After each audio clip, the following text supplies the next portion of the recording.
Hi everyone. Welcome to our presentation, which is introducing goals. This is part one of a two-part series. The second part we will go over when we meet synchronously. So I want you to take a minute and write 3 to 5 words about what goals mean to you. What's the first thing that comes to mind when you think about goals? Please do that now.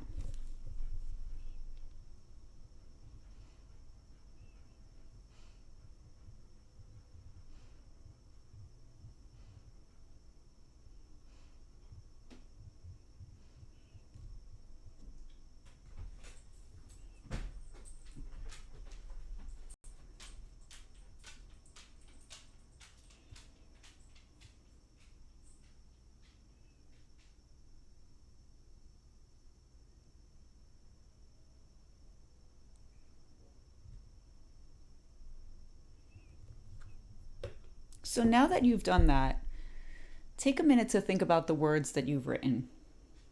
Maybe you wrote achieve, or maybe you wrote endpoint. And let's move on from that. Let's hold on to that as we move through our presentations today. When we talk about goals, it's really setting an end target, whatever that means for you. In order for us to make this tangible, let's think about this on a personal level, and let's practice some goal setting. So think about a personal goal that you might have, or maybe you'd like to set right now. It might be increasing reading or reading for pleasure. It might be taking a walk. It might be spending more time with family or friends. What kind of a personal goal would you like to achieve? And then you have to think about a timeline. When would you say that this goal is achieved? Would you say you want to achieve this goal in 3 months, by the end of this month, at the end of the year?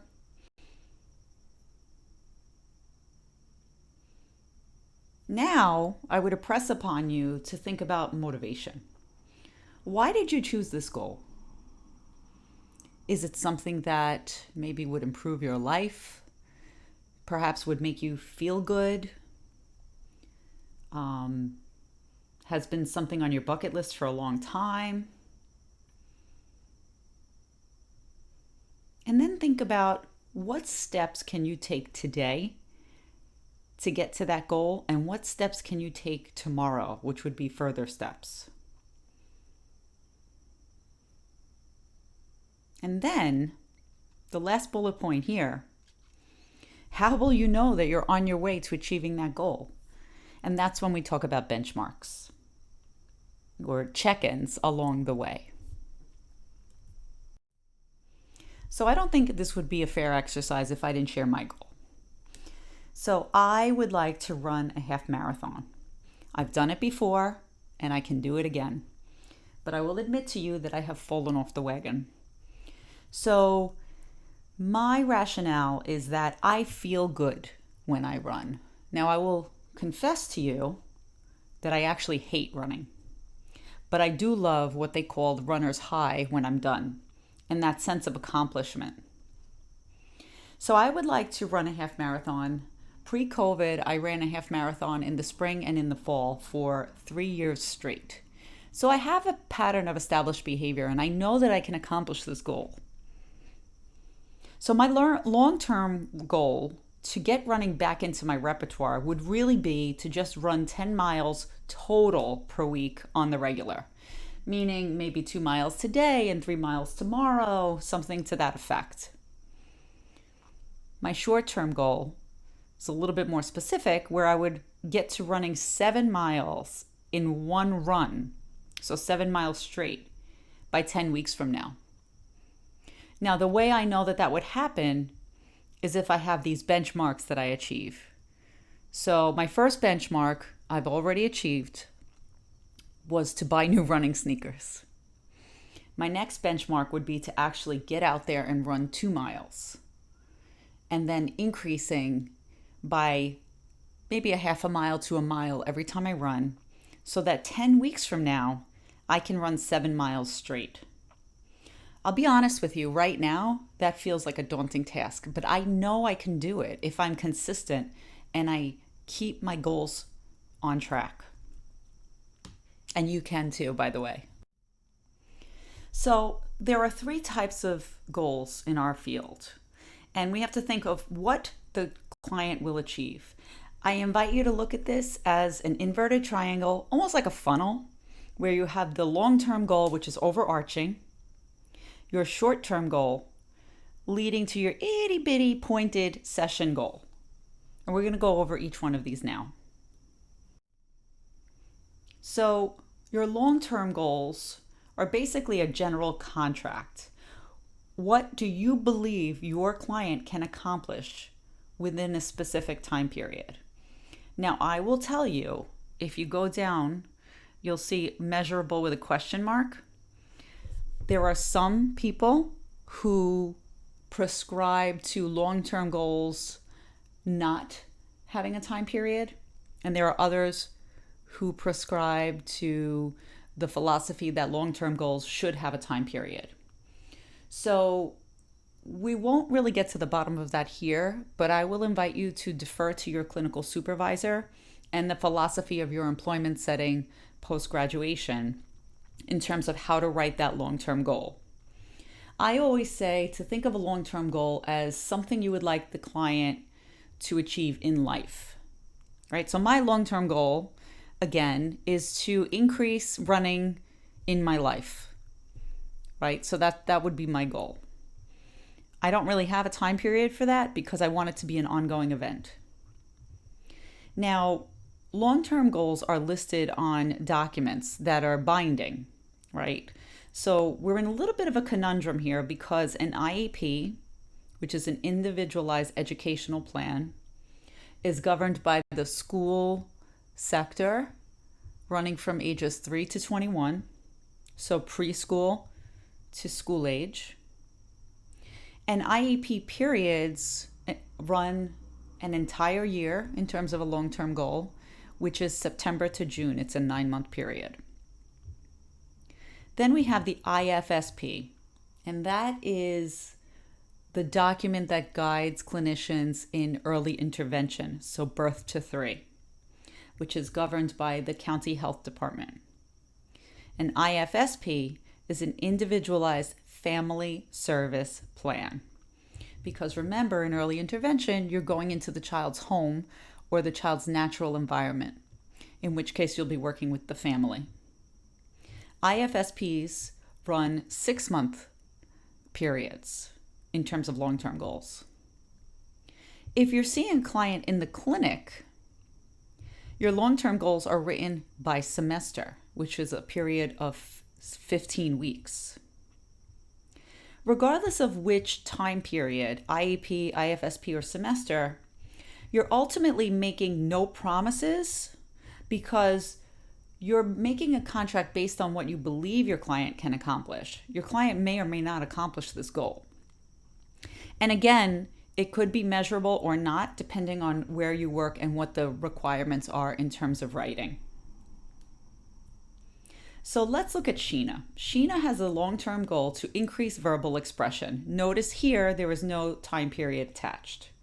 We're going to hold on to Sheena's story for a little bit.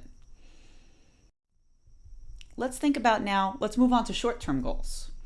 Short-term goals are measurable, they are sequential, and they have benchmarks or check-ins. And you have to think about how will you measure progress along the way. So how am I going to measure my mileage? And you'll be happy to know there are a lot of really good running apps to take care of this. But there are apps for everything, right? There's an app for that. Or you can have a Google Sheet that you tie out to your email account. There's lots of ways to monitor progress in terms of data collection, which is a separate conversation. But we have to just think about measuring objective progress. So going back to Sheena, whose long-term goal is to increase expressive language, one of her short-term goals can be to increase social reciprocity for up to 3 conversational turns by January. So that could be one of her goals. But, expressive language is not just about conversational turns. So a second short-term goal can be Sheena will increase verbal responses to WH questions, specifically what and where, by January. So here we have what we want her to do, the expectation, and the timestamp, so to speak. And then we have session goals, which are to be written in behavioral objective format. So the client will, or in our case, Sheena will. It must be measurable. And we also have to think about this idea that we cannot write all that we do. We just choose the most important aspects to measure. There are so many ancillary or unwritten goals, which can include things like parent counseling or parent education, advocacy, maybe working with siblings. I had a little boy that I worked with, and I used to incorporate his siblings all the time. I kind of used them as free labor because I would train them on my mastered skills with my client, and then they would generalize in between sessions, and it empowered them. It increased the quality of life of the family, and it certainly contributed to my client's progress. None of those were on his IEP. So just be aware of that. There are always other things that we're doing above and beyond the IEP. So that being said, we have Sheena's long-term goal. We have her 2 short-term goals. I invite you to take a minute now and write down, what could Sheena's session goal be? Take a minute to do that now, and be sure to bring it to class.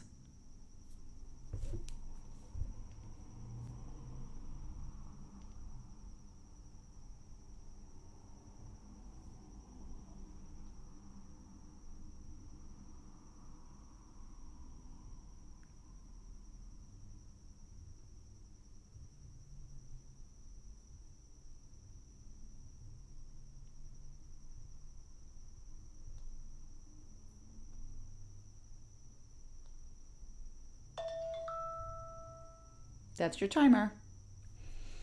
All right, so let's move. On Moodle, I added a 1-minute video clip from home. If you've never seen the movie, I would strongly suggest watching it. It's adorable.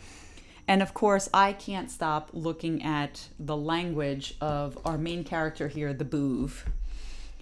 So take a minute to look at that video. And he says very interesting phrases such as, "You are just having to take the wood off," and "I'm going to come into the outside now." Now, here's the thing. In the absence of hearing his other Boov family and friends speaking, we wouldn't know if this is a culturally acceptable dialect among the Boov society.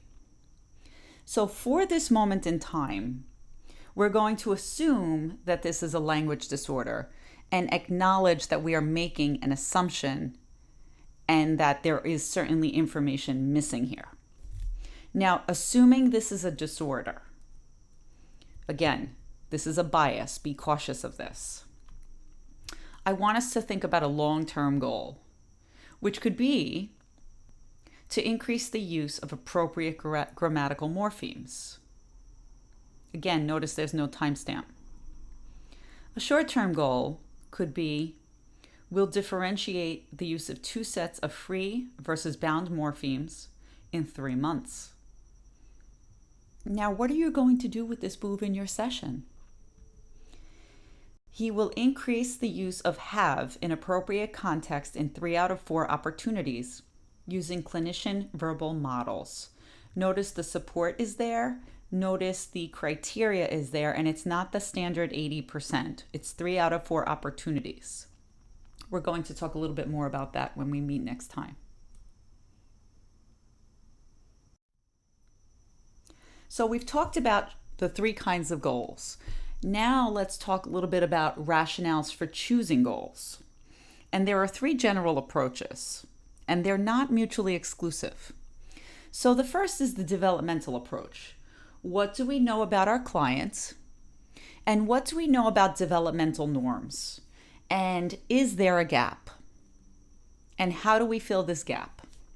We need to think a lot about how important is it to fill this gap, right? And what are the family and clients' priorities, which leads us to the functional approach.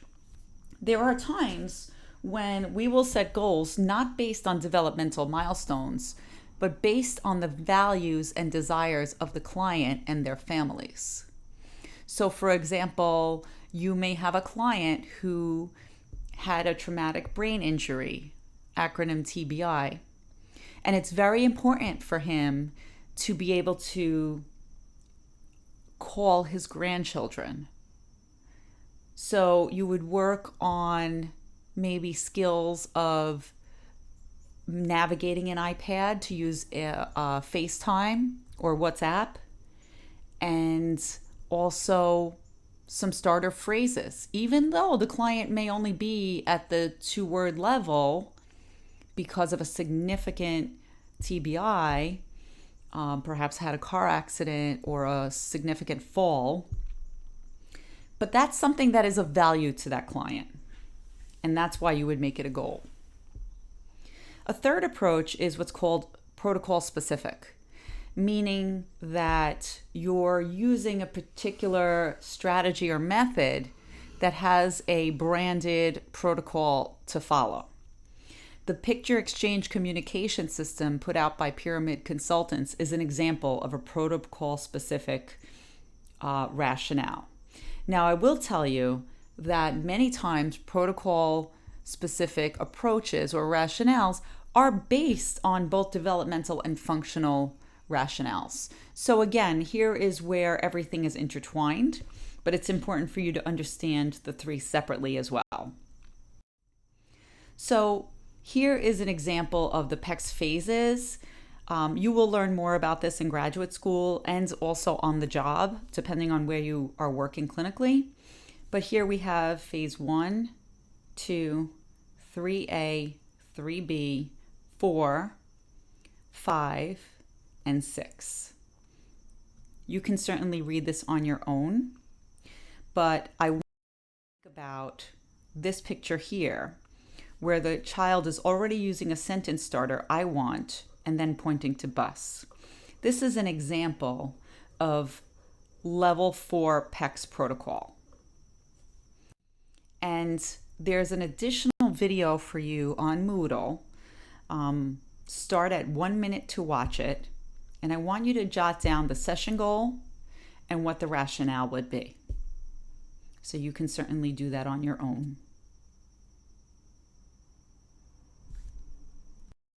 And with that, I thank you for your attention. And let's move on to part 2. See you soon.